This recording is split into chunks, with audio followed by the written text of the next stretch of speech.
So I thought we could do something different today, and instead of doing a tutorial where we start at the beginning and then get more and more advanced, I thought why not start at the most advanced part, the final result, and then do a breakdown where we sort of take away each piece and see how it's made and what this is made of. And the reason why I think this is interesting is because every single tutorial, I feel like the end result is so poisoned by the fact that it was supposed to be for a tutorial.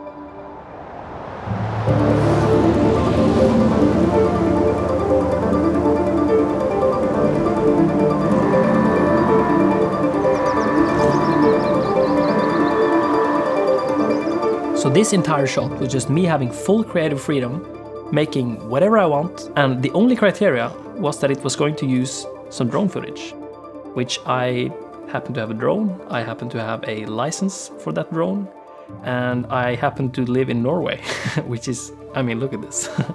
It's one building and a car. That's basically it.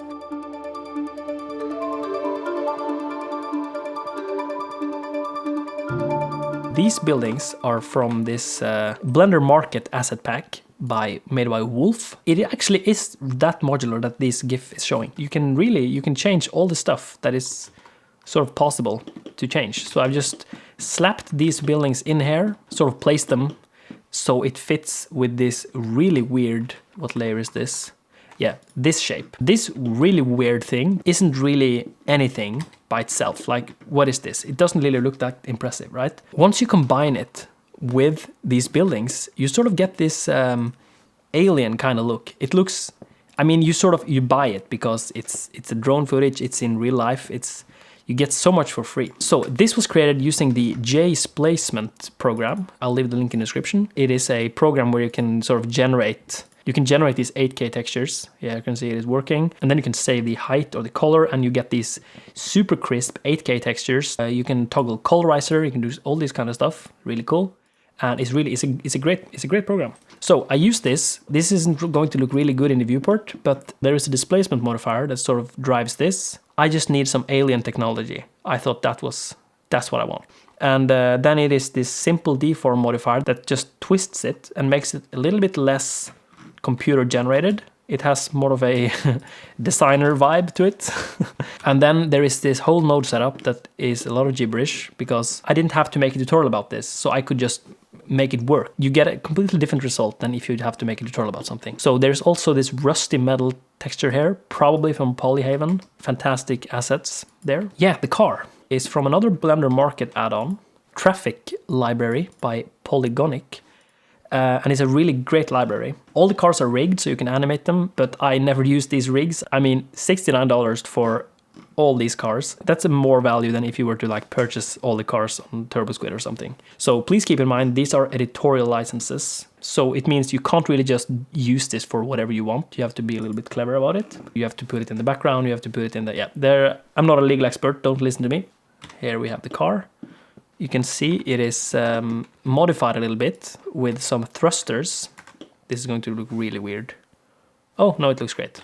Perfect. So it's this node shader setup with some transparency and some noise emission materials. So yeah, that's the car. And then I made this setup with SpaceX inspired thrusters on this Audi R8, which I just think this is a fantastic model. Yeah, and then, you know, it's my logo, of course. Yeah, okay, 3D tracking. I have had days where I have woken up, tried to figure out 3D tracking in Blender for 6 hours, like an entire Saturday, failed, gone to bed, woke up, tried again, failed again, felt horrible.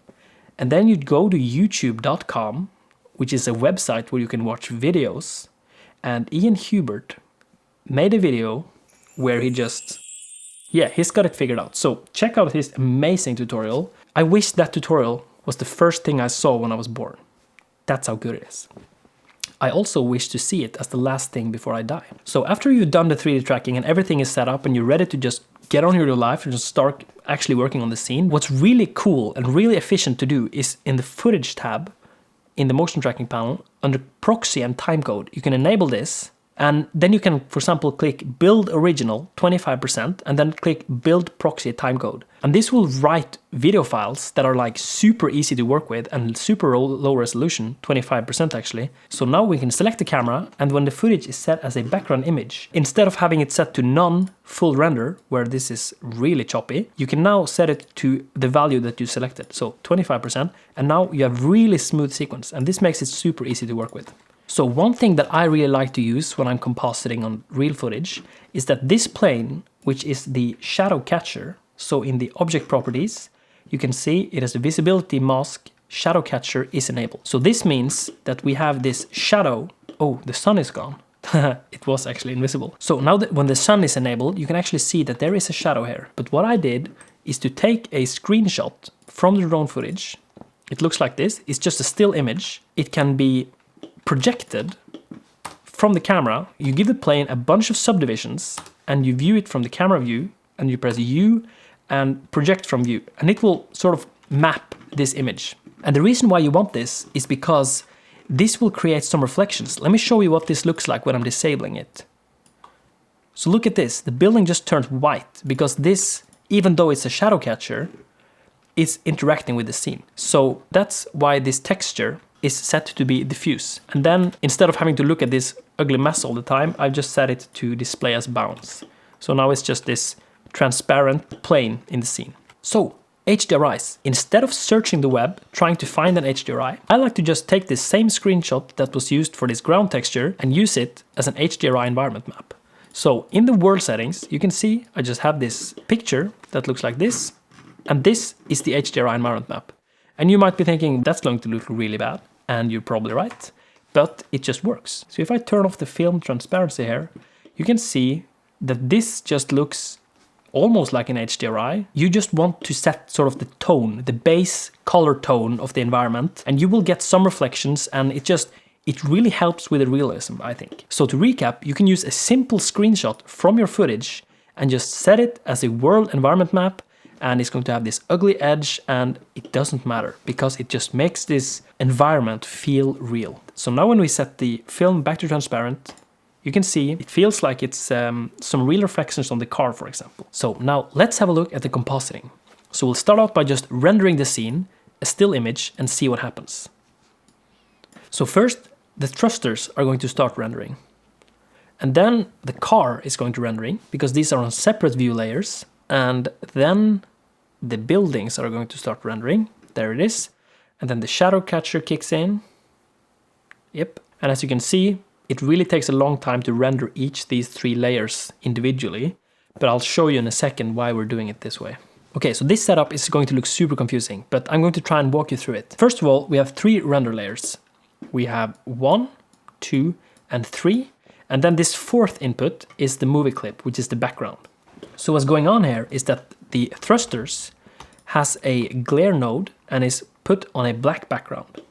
And this is added on top of the car, and then the car is added on top of the building. And the building and the car has a super subtle blur node on them because renders are a bit sharper than real-life cameras. So like the drone footage is a little bit noisy and a little bit soft because the sensors and the lens isn't perfect. And you can read up on chroma subsampling if you like, but the bottom line is it's really nice to just add a little bit of blur to your render because super sharp renders are going to look a little bit fake. So then the building and the car are added on top of each other, and then they're added on top of the background.